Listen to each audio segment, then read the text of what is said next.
El 8 de septiembre de 2025, un Tesla gris llevaba más de un mes abandonado en una tranquila calle de Hollywood Hills. Vecinos se quejan y finalmente una grúa lo remolca a un depósito. Cuando abren el maletero delantero, encuentran 2 bolsas para cadáveres. Adentro, los restos desmembrados de un adolescente. El auto estaba registrado a nombre de uno de los cantantes más escuchados del momento, David Anthony Burke, conocido en el mundo como David. Soy Adriana y esto es Alma Forense. Lo que voy a contarte en este video es la cronología reconstruida con base en documentos judiciales, testimonios presentados en audiencias públicas y reportes de medios como CNN. Pero vamos a ir paso por paso. ¿Quién era David antes de todo lo que pasó? ¿Quién era la víctima? ¿Cómo se conocieron? ¿Qué dice la fiscalía que pasó? ¿Qué dice la defensa? ¿Y en qué punto exacto está el caso hoy? Antes de arrancar, una aclaración importante que vas a escuchar en todo el video es que David está acusado, pero no ha sido condenado aún. Él se declaró inocente de todos los cargos y sus abogados sostienen que las pruebas demostrarán que él no la mató. Yo te voy a contar lo que la fiscalía alega y lo que la defensa responde y tú vas a sacar tus propias conclusiones cuando termine el juicio. David Anthony Burke nació en 2005 y creció en Houston, Texas. Como muchos artistas de su generación, no empezó en un estudio de grabación, sino que frente a una cámara jugando Fortnite. Construyó una base de seguidores siendo streamer antes de subir canciones caseras a SoundCloud. Esto fue en el año 2021. Una de esas canciones románticas, llamadas Romantic Homicide, lanzada en 2022, se volvió viral en TikTok y terminó posicionándolo como una de las voces del llamado alt pop o pop alternativo. El nombre de esa canción, que en español significa homicidio romántico, es algo que muchos medios no han dejado de mencionar dado el giro que tomó su vida después. Para noviembre de 2023, David ya era lo suficientemente conocido como para presentarse en el programa de Jimmy Kimmel interpretando justamente ese tema. 2 años más tarde, en abril de 2025, lanzó su álbum debut titulado Wither, que debutó en el puesto 13 del Billboard 200. Ese lanzamiento ocurre, según los datos de la fiscalía, apenas 2 días después de la fecha en la que ellos alegan que Celeste fue asesinada. Esa cercanía entre el lanzamiento del álbum y la fecha del presunto homicidio es uno de los puntos que la fiscalía ha usado para argumentar que el crimen tuvo, en sus palabras, un móvil económico para proteger una carrera musical que en ese momento estaba a punto de despegar en grande. Celeste Rivas Hernández vivía con sus padres Jesús Rivas y Mercedes Martínez en Lake Elsinore, una localidad a unas 80 millas del suroeste de Los Ángeles, en el condado de Riverside. Según la reconstrucción de los fiscales, David y Celeste se conocieron en el año 2022 cuando ella apenas tenía 11 años. Y él la conoció como una fan que lo contactó por internet. Era simplemente una admiradora hablando con su artista favorito del momento que estaba en pleno ascenso, algo común en la era de las redes sociales, ¿no? El problema, según la fiscalía, es lo que pasó después. Alegan que en noviembre del año 2023, cuando David ya tenía 18 años y Celeste 13, la relación se volvió sexual. Esa es una de las bases del cargo de abuso sexual continuado a una menor que enfrenta el cantante. Celeste fue reportada como desaparecida en más de una ocasión a mediados de febrero de 2024. Un cartel de esa época la describía como vista por última vez el 14 de febrero. En medio de esa desaparición, alguien preocupado por su bienestar envió un correo a una dirección asociada a David en el dominio de su disquera, preguntando si él tenía algo que ver y pidiéndole que, en caso de ser cierto, la llevara de regreso a casa. Según el relato que los fiscales presentaron en la audiencia preliminar, Celeste, que en ese momento era considerada desaparecida, llegó a la casa que David alquilaba en Hollywood Hills el 23 de abril de 2025. Esa noche, tras una discusión, él le pidió un Uber para llevarla de regreso a Lake Elsinore y ella fue dejada en su casa alrededor de las 10 de la noche. Esa es, según la Fiscalía, la última vez que Celeste fue vista con vida por fuentes fuera del entorno de David. Los fiscales alegan que el homicidio ocurrió 2 días después, cuando ella fue nuevamente a la casa de él en Hollywood Hills. De acuerdo con la tesis de la Fiscalía expuesta por el fiscal del distrito Nathan Hochman, Celeste había amenazado con hacer pública la relación y con eso pues destruir la carrera de David. Según esta versión, él la citó en su casa, la mató con un objeto cortopunzante y después desmembró su cuerpo para deshacerse de la evidencia. También alegan que después del homicidio, David envió mensajes de texto al teléfono de ella preguntando dónde estaba, como si aún estuviera desaparecida y no muerta, en lo que los fiscales describen como una parte de un plan para encubrir el crimen. El cuerpo de Celeste permaneció sin ser descubierto durante semanas. El Tesla de David quedó estacionado en una calle de Hollywood Hills, donde vecinos aseguran que llevaba más de un mes abandonado, hasta que alguien reportó el vehículo y terminó siendo remolcado a un depósito de la ciudad. El 8 de septiembre de 2025, un día después de lo que habría sido el cumpleaños número 15 de Celeste, trabajadores del depósito encontraron los restos en el maletero delantero del auto. El cuerpo estaba en un estado de descomposición tan avanzado que tomó una semana identificarlo oficialmente. La confirmación llegó el 17 de septiembre.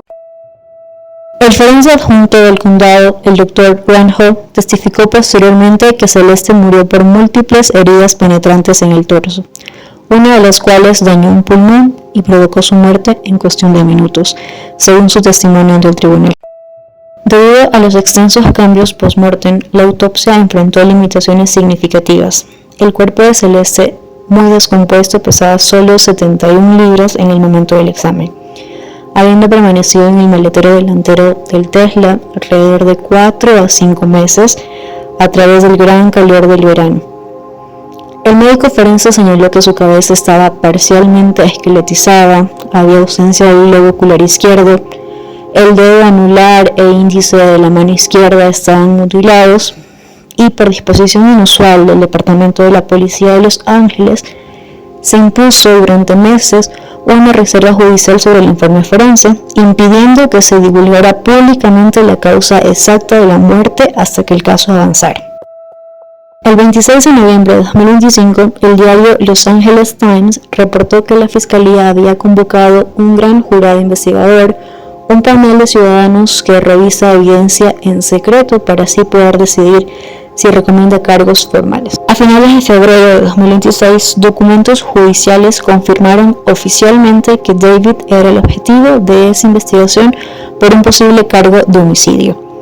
Ese mismo mes, los padres y el hermano menor de David, que vivían en Texas, presentaron peticiones legales en ese estado relacionadas con situaciones dirigidas a ellos dentro del caso. El arresto se concretó a inicios de abril de 2026. David compareció ante el tribunal y se declaró inocente de homicidio premeditado con circunstancias especiales, abuso sexual continuado a una menor de 14 años y mutilación de restos humanos. Su abogada Blair Burke fue clara en su declaración pública tras la lectura de los cargos. Sostuvo que las pruebas van a demostrar que David no mató a Celeste Rivas y que él no fue la causa de su muerte. Cal Hochman, por su parte, calificó los cargos como los más graves que puede presentar una fiscalía en California. Asesinato en primer grado con circunstancias especiales, que en este caso incluyen acecho, un posible fin de lucro y el presunto propósito de silenciar a un testigo. Tras el arresto, los padres de Celeste emitieron su primer comunicado público en el que agradecieron el trabajo del Departamento de la Policía de Los Ángeles y de la Fiscalía de Distrito, además del apoyo recibido de la comunidad de Lake Elsinore. El jefe de Los Ángeles, Jim McDonnell, explicó en una conferencia de prensa que el tiempo transcurrido entre la muerte de Celeste y el hallazgo de sus restos hizo que la evidencia clave se deteriorara o desapareciera, lo que complicó buena parte del trabajo forense. También pidió paciencia pública, señalando que su prioridad era construir un caso sólido y no alimentar especulaciones. En julio de 2026 se celebró la audiencia preliminar, un proceso de varios días cuyo único objetivo es que un juez determine si existe evidencia suficiente para llevar el caso a juicio. Durante esos días, la Fiscalía presentó más de 10 testigos y cientos de piezas de evidencia. Un detective de la policía de Los Ángeles, Corey Farrell, detalló ante el tribunal cientos de mensajes de texto y fotografías intercambiadas entre David y Celeste a lo largo de los años, que según él documentan el inicio y desarrollo de la relación desde que ella tenía tan solo 11 años. También se presentó testimonio sobre manchas de sangre encontradas en distintos objetos dentro de la casa que David alquilaba, que según los peritos eran una posible coincidencia con el perfil genético de Celeste. Uno de los momentos más comentados de la audiencia fue la mención de que David habría comprado, bajo distintos alias, motosierras y una caja para quemar objetos, herramientas que según la teoría de la Fiscalía habrían sido parte del plan para deshacerse del cuerpo. También se reveló a través de los mensajes de textos presentados como evidencia que en enero de 2024 Celeste quedó embarazada y que según el testimonio del detective, David le preguntó si el bebé era suyo y después le preguntó cuándo iba a hacerlo. Ya saben, en referencia a que ella se practicara un aborto, algo que finalmente ocurrió ese mismo año. El cuarto día de la audiencia se centró en la parte forense, el testimonio del Dr. Grant Hall sobre las lesiones que causaron la muerte y análisis adicionales sobre el estado del cuerpo al momento de ser hallado. Al concluir los días de testimonio, la jueza Charlene Olmedo determinó que existe evidencia suficiente para que el caso avance a juicio. Es importante repetirlo. Esto no es una condena, es solamente la confirmación de que habrá un juicio formal para el cual todavía no se ha fijado una fecha. A lo largo de todo el proceso, el equipo legal de David ha mantenido la misma postura. En un comunicado emitido cuando se presentaron los cargos más graves, sus abogados escribieron que las pruebas reales en este caso van a demostrar que David Burke no asesinó a Celeste y que él no fue la causa de su muerte y van a defender su inocencia con firmeza. Hasta el momento que se graba este video, la defensa no ha presentado su propia versión detallada de los hechos ante el tribunal. Desde que se conoció que David era el objetivo de la investigación, su presencia pública prácticamente desapareció. No hubo lanzamientos nuevos, sin apariciones en redes, no hubo declaraciones directas de su parte y las plataformas de streaming no han retirado su música, pero medios han declarado que la industria musical ha documentado una caída notable en su visibilidad mediática y en la promoción activa de su carrera. El caso también generó debate en redes sociales sobre cómo la industria musical maneja las señales de alerta cuando hay diferencias de edad entre artistas jóvenes y sus seguidores menores de edad, una conversación que ha trascendido del caso puntual de David. Para resumir dónde estamos parados hoy, David fue arrestado en abril de 2026. Se declaró inocente de homicidio en primer grado con circunstancias especiales, abuso sexual continuado de una menor y mutilación de restos humanos. Tras la audiencia preliminar de julio de 2026, una jueza determinó que hay evidencia suficiente para ir a juicio.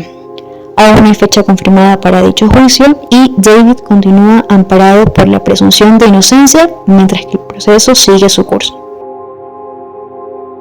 Este es uno de los casos donde es fácil dejarse llevar por el morbo de los detalles, pero detrás de cada documento judicial hay una familia que perdió una niña de tan solo 14 años y un proceso legal que todavía tiene que resolverse en un tribunal. Si este video te ayudó a entender el caso, dale like, compártelo, suscríbete para que te llegue esa actualización apenas salga. Déjame en los comentarios qué otro caso quieres que analicemos. Soy Adriana, gracias por acompañarme y nos vemos en el próximo video. Adiós.